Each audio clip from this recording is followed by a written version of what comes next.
परमात्मा क्या कहा करती थी कि सत साधना कर ले प्राणी, और तू यहाँ 2 दिन के लिए आया हुआ है, इन बकवादाना छोड़ दे। आपने true God knowledge channel subscribe नहीं किया है तो कर लें। प्रथम तो इस प्राणी को मानव शरीर मिलना सुदुर्लभ है। मानव शरीर प्राप्त प्राणी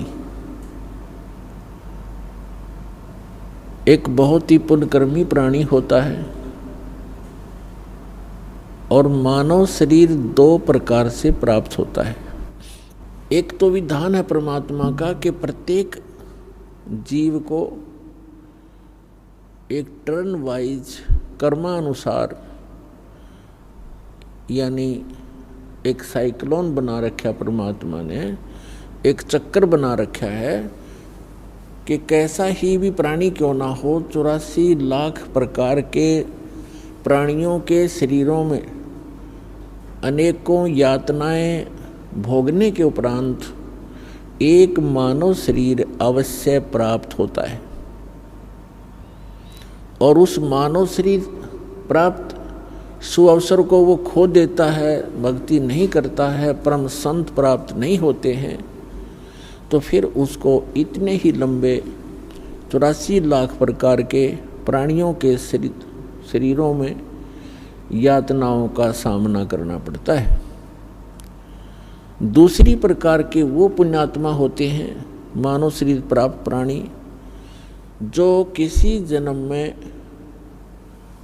परमात्मा की भक्ति किए हुए होते हैं, और उस भक्ति के आधार से उनको लगातार कई जन्म भी प्राप्त हो जाते हैं मनुष्य के। वो होते हैं उसके पूर्व संस्कार भक्ति किए हुए, और उन कई शरीरों में, मानव शरीरों में, मानस जीवन में यदि उसको परम संत नहीं मिलते हैं, तो वो प्राणी फिर 84 लाख योनियों के उस चक्कर में गिर जाता है। सबसे पहले तो वो पुण्यकर्मी प्राणी हैं जिनको मानव शरीर आज प्राप्त है। दूसरी प्रकार के वो और भी अच्छी किस्मत के बच्चे हैं परमात्मा के, मनुष्य शरीर प्राप्त हैं और परमात्मा की तरफ में कहीं ना कहीं लगे हुए हैं, घूम रहे हैं, भटक रहे हैं। और तीसरी प्रकार के वे हैं जिनको सतगुरु मिल गए। मानव शरीर प्राप्त प्राणी को जिनको सतगुरु मिल गए, तो उनकी किस्मत खुल गई। आप उन पुण्य आत्माओं में से हो,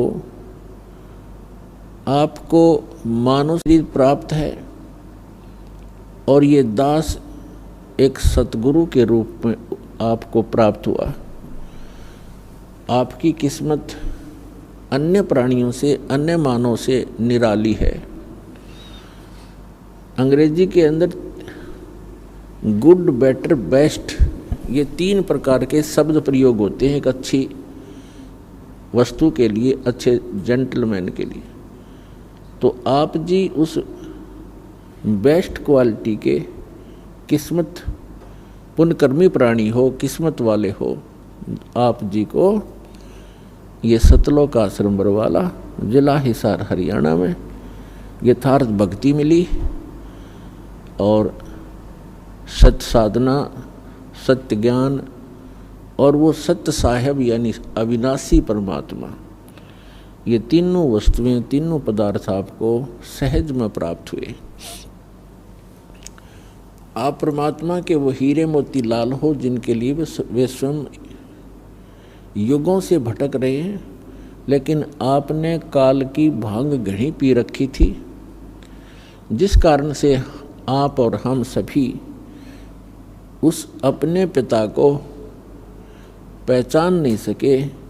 हमने उनकी उंगली पकड़ी नहीं, हमने इस काल बेईमान की उंगली पकड़ ली अपना पिता जान के, और ये हमें ठगलाया, और इसने यहाँ हमें अपने मजदूर बना रखे हैं। और ये ऐसा ठग है, इसने हमारे को इस त्रिगुणमयी माया की भांग पिला दी, और जब तक ये नशा हमारा उतरेगा नहीं, तब तक हम अपने परमपिता को पहचान ही नहीं सकते। तो सतलोक आश्रम बरवाला, जिला हिसार, हरियाणा के अंदर आप जी को एंटीबायोटिक, ये यथार्थ ज्ञान रूपी प्रवचन, ये यथार्थ ज्ञान समझा सुना के आपकी वो काल की भांग उतारी जाती है। और जिनकी भांग उतरेगी, रात को भी आंसू टपकेंगे आपकी आंखों से। हम कहाँ धोखे में जीवन नाश कर रहे थे, हम किसको भगवान मान बैठे थे, हम क्या टारगेट लेकर जी रहे थे, उद्देश्य क्या था हमारे जीने का? एक माया जोड़ना, संपत्ति बनाना, कोठी बनाना, उच्च पोस्ट प्राप्त कर लेना, बैंकों में खूब जमा कर दें घना घना धन, और अगले दिन मृत्यु हो जाती है। वो जोड़ा जाड़ा यहाँ रह जाता है, और उस जोड़ने में, धन इकट्ठा करने में जितने पाप इकट्ठे किए थे वो साथ लद कर चला जाता है, और 84 लाख योनियों के अंदर कष्ट पे कष्ट उठाता है। इससे बड़ा धोखा इस प्राणी के साथ और हो ही नहीं सकता कि मानव शरीर प्राप्त करके और हम केवल डले ढोने पर लगे हुए हैं। संसारिक परंपराओं के लिए ही हम माया इकट्ठा करते हैं। एक तरफ से इकट्ठा किया, 2 नंबर का काम किया, रिश्वत लिया, चोरी की, और फिर कोठी में लगा दिया या विवाह पर खर्च कर दिया, और उन पापों से लद कर खुद चले गए। वो सारा कुछ यही रह गया। तो पुण्यात्माओं, सौभाग्य आपका, आपको ये सत्य वचन सुनने को प्राप्त हो रहा है। अभी तक आपने हमारा true God knowledge channel subscribe नहीं किया है तो कर लें, और पास ही बने बेल आइकन को दबा लें ताकि आने वाले समय में हमारी वीडियोस आप तक आसानी से पहुंचती रहे।